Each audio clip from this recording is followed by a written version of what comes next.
Here we have the latest and greatest overall Brawl Stars tier list that you definitely don't want to miss. Not only are you going to get the Brawler profile for every Brawler, which tells you how good that Brawler is in each game mode, but of course, we'll also rank each Brawler 1 to 26 and put them in a tier. Let's do it. Alright, and of course, big thanks to the Coach Cory Pro Squad, which helped make this tier list. I got links to follow them down below in the description. And also, a little quick summary of how the Brawler profiles work, although it is a bit self-explanatory. Alright, starting at the bottom of the tier list, the worst Brawler in the game, and the only F-tier Brawler at number 26, it's POCO. POCO retaining the last spot. Look, POCO, he doesn't really have any mode that he really shines in. On top of that, he's, in my opinion, the Brawler that's the most team comp reliant in the game. So if you're playing with randoms, POCO is more often than not a really terrible Brawler to pick. But if you play in really organized teams, you can definitely make pretty good teams around POCO. Like oftentimes double tank and POCO, depending on the map, if it's a very tank heavy map, that can be a really solid strat. But the majority of the time with randoms, and just in general, POCO is often not that strong of a Brawler. Alright, now at number 25, and in the D tier, it's going to be Tora. Tora definitely still really solid in Brawl Ball. But honestly, even though Tora hasn't been nerfed, she's continuously slid down these rankings. All of the new Brawlers that have really entered the game, Tora has not been very good against, and BB is no exception. Neither is Rosa or Carl. Or even Jean is a good matchup for Tora. So she keeps on sliding down. She's becoming like less and less relevant, honestly. She really just doesn't have that much punch. It's really only her super. And if you ever have a bad super or anything, Tora is just not a great Brawler. She's really completely reliant on that super to really make an impact in the game. All right, at number 24, it's going to be Shelly, also in the D tier. Shelly technically got a buff recently to her star power, but honestly, it's such a small buff, it really didn't make her any better at all. I mean, slowing someone down for an extra half a second is not really gonna make a big difference on whether Shelly's gonna get a kill or not. So Shelly's still struggling in a lot of different ways. Really, basically, Shelly is a counter tank Brawler, and that is it. She's great versus tanks. That's pretty much it. You're gonna play her on super grassy maps, but also one thing that kind of sucks about Shelly is her super breaks down the things that she loves the most.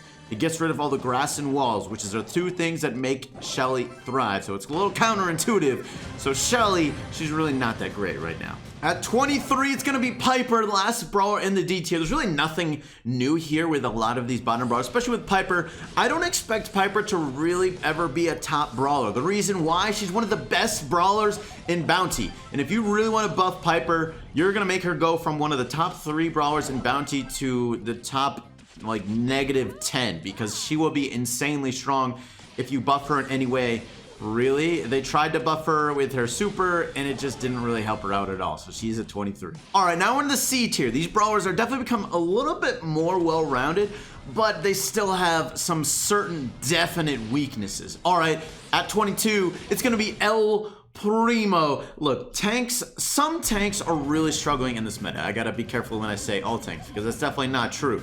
But Primo, not doing so hot. I mean, look, he's one of those Brawlers that's pretty much only good on maps that have a lot of grass and a lot of walls. So in Heist, he can do really well because there are a lot of maps like that. And of course, his super can be great for that in that regard. And Siege as well can be like that. So those two areas, definitely some solid spots for Primo. Otherwise, he's super map dependent and you really only ever want to play Primo on those type of maps. All right, at 21, it's gonna be Frank, another tank. Frank did just get buffed to his star power, made it last a little bit longer and do slightly more damage. So it definitely, I mean, basically I felt like that buff sort of kept Frank from becoming irrelevant, honestly. It didn't really make him a strong Brawler. It just sort of stopped him from going further down this list. BB being really high on this ranking does not help Frank out. BB with such a fast move speed and the home run ability, definitely not a good thing for Frank. He still has some spots where he can be really strong though. That stun, one of the best supers in the game, basically keeps it so he has some matchups he's definitely going to win, and especially with wall breaking abilities like in Brawl Ball can be a really good thing to have. All right, now we're number 20 and we have Bull, basically to finish off Tank's row. I mean, look, honestly, I feel like as long as Rosa is one of the best brawlers in the game, Bull and El Primo are really going to struggle because she just completely kind of destroys them. I mean, not as bad as it used to be, but it's still not a great matchup. Of course, Bull is still one of the better brawlers in Heist, but outside of that, you only ever want to play him on super grassy maps, super tanky maps, just like El Primo. And at 19, end of the C tier, we have Mortis. And Mortis technically got a buff this past balance changes, a 4% buff. Not much of one. Really didn't make him that much better. It's the right direction to go. I think increasing his reload speed is definitely a good direction for him.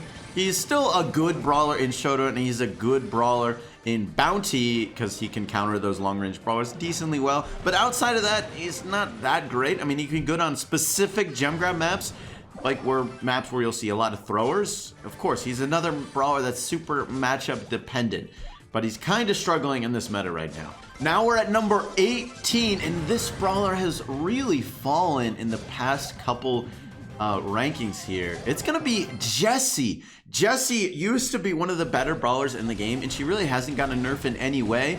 Part of the reason she's really slid down these rankings, first of all, Penny is now a better option than Jessie majority of the time with Penny's new star power, but also a lot of the brawlers that are good in the meta, with the exception of like Rosa, can really take out Jessie's turret or deal with her turret fairly well. So Jessie is kind of struggling. She's not a bad option by any means, but she's no longer one of the best options, and that's really why she's fallen down these ranks. Now at number 17 and in the C tier, it's gonna be Dynamite. Now Dynamite technically got a buff to his super, but he also got a secret nerf that Supercell didn't tell you about. He used to be able to charge up his super if he used his super, he used to be able to charge up his next super by getting 2 people, and that would automatically charge up his next super. But now, if he hits 2 people with his super, it doesn't actually charge his next super. It gets it like right below. So you still have to get another hit. That's actually a really solid nerf to Dynamite. So I don't know why they did that. I think that must have been an accident, I can only presume, because they definitely meant to buff him. But he honestly didn't get any better. He still has some places where he can be pretty decent. Of course, as a thrower, it's hard to completely counter a thrower unless you're a Mortis, but that's what it takes. Now for the last brawler in the C tier, at number 16, it's gonna be Anita. Now Anita, one of the better options in Gem Grab and in Brawl Ball, and can be a definitely solid option in Siege as well. I mean, that bear can be great for controlling objectives like those modes. But outside of that, Anita really struggles with her range and taking a long time to charge up her super, and of course, wide open maps in Showdown are definitely not a great thing for Anita, so she can really struggle outside of those modes. All right, now we're in the B tier. At number 15, we got Colt. And look, Colt basically comes down to, he is a damage dealer. Anywhere he can really take advantage of that, he's gonna be a pretty decent brawler. But he's really not one of the better options in any of the modes. He's not a bad option though either, because damage translates to pretty much every mode. The only place where Colt can really sort of struggle is places where there's a lot of walls and other things in his way that limit him from dealing that damage. That's what it comes down to. All right, at 14 and in the B tier, it's gonna be Crow. Crow, one of the most annoying brawlers in the game to face in any of the Showdown modes. But in 3v3, he's a lot more manageable. He's still a really solid option in Heist, basically because of his super, which of course allows him to jump on throwers, which you see in Heist, and to jump on the safe to deal a lot of damage. But outside of that, in any 3v3 mode, he tends to be a lot easier to deal with. His chip damage is no longer nearly as suffocating, and he's a much easier brawler to take out when you know where he has to go. But in Showdown, in those huge wide open maps, he can really be one of the better options. At 13 and in the B tier, it's gonna be Rico. And Rico, he did just get a buff. Honestly, it just kind of made him more annoying. It didn't exactly make him that much better. I mean, it buffed the best part about Rico, which is his damage. Rico is basically Colt, but a little bit better with less weaknesses. Yeah, he has less health. He doesn't have the faster move speed, but he can hit around walls, so he's a little bit less map dependent. Of course, he's better on maps with a lot of walls, but I mean, Rico, look, it just boils down to him dealing a lot of damage, and that's really it with him. At number 12, and in the B tier, it's gonna be Darryl. Darryl did just get a little bit of a rework to become a little more free-to-play friendly, to rejoice all free-to-play players, but of course, you already knew that. But look, as long as Darryl has that automatically recharging super, he's probably always going to be a decent brawler, because that is definitely a solid ability that translates to a lot of modes. Like Showdown, he can always escape. Heist, he can always roll in the enemy safe without having to deal with an enemy to even get that super. So it's definitely valuable. All right, the last brawler in the B tier at number 11, it's going to be Leon. Now, Leon is dropping a bit here, and he is still one of the better brawlers, though, in Showdown and Duo Showdown. But part of the reason he's dropping is because of BB. BB is one of the better brawlers in this meta, and Leon does not match up well versus BB with that home run effect, knocking Leon back, making him deal less damage, and Leon doesn't have much health to begin with, so it's not the best of matchups.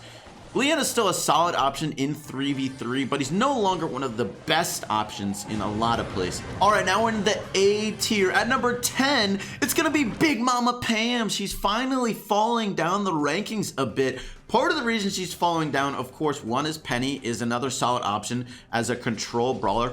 But also, there's a lot of brawlers in the meta right now that can kind of take up Pam's turret fairly well. Of course, though, you saw in the brawler profile, Pam doesn't really have any big weaknesses, which is part of the reason she is A tier. She's a really solid option everywhere, but she is, like some of these other brawlers you're healing, is no longer one of the better options, one of the best options in a lot of places. At number 9, it's gonna be Penny. Penny completely rising up in these rankings, and you know why. It's all about that star power. If you don't have her star power, she's still a solid brawler, but honestly, her star power is now one of the better ones in the game.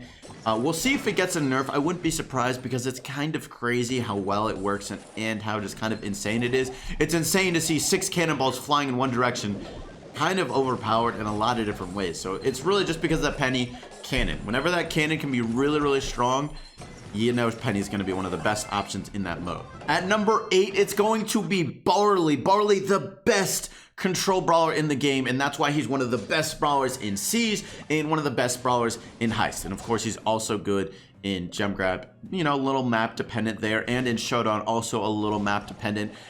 Really, it just comes down to control. In those places where you have very, very defined objectives around sort of the center of the map that Barley can control completely, he can dominate. But when it becomes a lot more spread out, it doesn't work nearly as well. At number 7, it's gonna be Bo. Bo has really just kept on rising in these rankings. Of course, he just got a buff which gave him more damage and a faster charge to his super, so he's definitely a really solid option. He's become pretty well-rounded, honestly, and he works in a lot of different ways. And he's also not star power reliant. His star power is honestly one of the worst ones in the game. So, I mean, this is a great brawler for free-to-play players to play in a lot of different modes. And at number 6, we have Brock. I mean, look, Brock is the best long-range brawler in the game, and he has been for a long time. He's got solid damage. His super can break down walls, do area of effect, and go over walls. Brock's got a lot of really solid things going for him. Any sort of long-range map, and of course stuff like Bounty, Brock is a really good choice. At number 5, it's gonna be Gene. Now, Gene did just get a nerf to his super, and it's definitely a solid nerf to him. I wouldn't be surprised if Gene slides a little bit more down these rankings, but he's still a really solid brawler in 3v3 play. I mean, whenever his super is still one of the game-changing supers in the game, he's not going to get nearly as many pulls, but whenever he does, it's amazing. And in Siege, it's one of the best options. It can be so good defensively, pulling that robot away from your Ike turret, and it still has great value in a lot of 3v3 mode. Although I do want to point out that Gene probably is not a great brawler with the randoms, as it does definitely take some team coordination to really maximize Gene's value. So if you are strictly someone playing with randoms, you can definitely have success with Gene, but he's probably closer to around like 10 or maybe even B tier if you only play with randoms. At number 4, it's going to be Spike, the most versatile brawler in the game. He's finally again starting to become one of the best brawlers. Part of the reason of that is because Gene got nerfed and because Carl got nerfed. Obviously, both those two brawlers, you haven't even seen Carl yet on the ranking. They're both still good brawlers, but they definitely helped Spike because those are brawlers that can deal with him decently well. But also Spike can deal with two other brawlers that haven't been mentioned yet, also decently well. Spike is one of the best tank counters in the game. He's got high damage, he can attack around walls, and he can heal himself up. Spike is, as I said, the most versatile brawler in the game. At number 3, the last brawler in the A tier, it's gonna be Carl. Yes, Carl is still one of the better brawlers in the game. He got a pretty heavy nerf, going from the best brawler by far to now a really solid brawler. but basically he's no longer a guaranteed play in all of these modes. He's still one of the better options in the majority of the modes in the game, but he's no longer one of the best options every single time. You're going to think about playing other brawlers, but you're definitely still going to play Carl, and he's still going to do really dang well. At number 2, and in the S tier, these brawlers are basically overpowered. It's going to be Rosa, who also just got nerfed, and she's no longer the completely overpowered like god mode brawler that she was before, but she's still insanely strong and easily one of the best brawlers in the game and works in basically every single mode. At number 1, the best brawler in Brawl Stars right now, it's gotta be Bibi. Bibi got a bit of a rework and it definitely helped her out, but honestly it was all those nerfs that made her where she is now, and Bibi is easily the best brawler. You look at a competitive gameplay, what brawler gets banned the most, it's always Bibi right now. She's incredibly hard to deal with. That home run is so versatile, plus that extra speed. She has really good health and good damage. If you like tier lists, check out some of the best ones I've got right over there. You'll definitely enjoy them. But that is going to be it for today's video. Thank you so much for watching. I do hope you enjoyed, and I'll catch you later.